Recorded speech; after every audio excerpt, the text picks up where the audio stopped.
Controversial politician George Galloway has mocked Nicola Sturgeon's SNP on social media after infighting broke out within its IndyRef2 campaign. Mr. Galloway was swift to respond to a spat between pro-independence figures Pete Wishart and Angus McFadyen.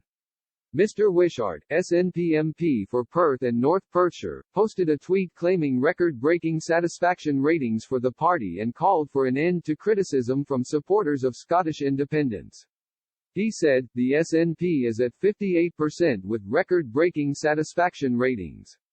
The public are with the SNP and with independence. The only people who can beat us now are ourselves. The hashtag SNPBAD from some Indy supporters must stop." Scottish actor Mr. McFadyen responded on Twitter, saying, "Some Indy supporters? You've lost 45,000 members in the past year because of your insufferable and arrogant inability to listen to those who swept you to power.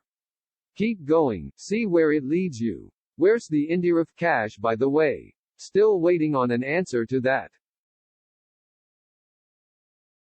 Former Labour MP Mr. Galloway, a long-standing critic of the SNP, joined the row with a brutal jibe. He said, "You'd need a heart of stone not to laugh." The civil war within the IndyRef2 campaign erupted as the UK government's Scottish secretary stood firm in his opposition to another vote. Alistair Jack has dismissed any notion of another independence referendum despite questions over the once-in-a-generation argument being rhetorical flourish. Scotland's Constitution Secretary Mike Russell last month said a second vote could be held as early as next year with a shorter campaign than the one during the 2014 poll.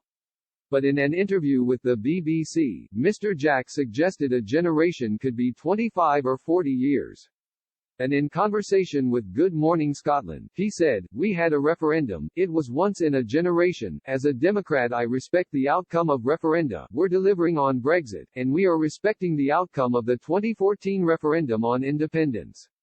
In the White Paper for Independence produced by Alex Salmond and Nicola Sturgeon, "once in a generation" is referred to a number of times in that paper, almost in the first 6 paragraphs, and then a number of times thereafter. It was not a rhetorical flourish, and nobody should ever allow that to become a fact because it's simply isn't1. The White Paper was about a lot of nonsense on an economy built on $110, $120 for a barrel of oil.